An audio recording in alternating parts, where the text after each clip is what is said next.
একটা গল্প মনে পড়ে গেল।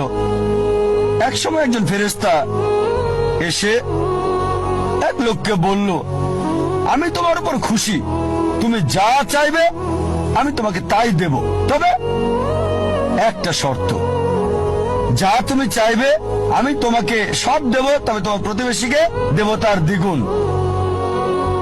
লোকটা বলল, একটা রোলেক্স ঘড়ি আমার চাই। ফেরেশতা তাকে রোলেক্স ঘড়ি দিয়ে দিল। প্রতিবেশী দুটো রোলেক্স ঘড়ি পেল। লোকটি বলল, একটা মার্সিডিজ গাড়ি আমার চাই। ফেরেশতা তাকে মার্সিডিজ গাড়ি দিল। প্রতিবেশীকে দুটো মার্সিডিজ দিল। লোকটি বলল, একটা সুন্দর বড় বাংলো চাই। ফেরেশতা তাকে সুন্দর বড় বাংলো দিল। তার প্রতিবেশীকে দেওয়া হলো দুটো সুন্দর বড় বাংলো। লোকটি পরে বলল, দয়া করে আমার শেষ ইচ্ছাটা তুমি পূরণ করে দাও। কি সেটা? আমার একটা চোখ তুমি নষ্ট করে দাও, যাতে কিছু আমি চোখে না দেখতে পাই। চিন্তা করেন, সে তার নিজের চেয়ে প্রতিবেশীকে নিয়ে বেশি ব্যস্ত। তার জীবন সহজ কিন্তু জটিল সেটা ভাবছে না সে। প্রাচুর্য কি দারিদ্রতা যাই থাকুক, সে বেশি চিন্তিত তার প্রতিবেশীর চেয়ে ভালো জীবন যাপন করা নিয়ে।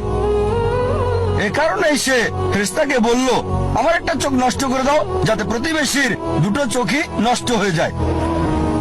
এভাবে আমরা প্রতিবেশী কেন্দ্রিক। নিজে সুখী কিনা ভাবছে না, দেখতে পারবে কিনা সেটা ব্যাপার না।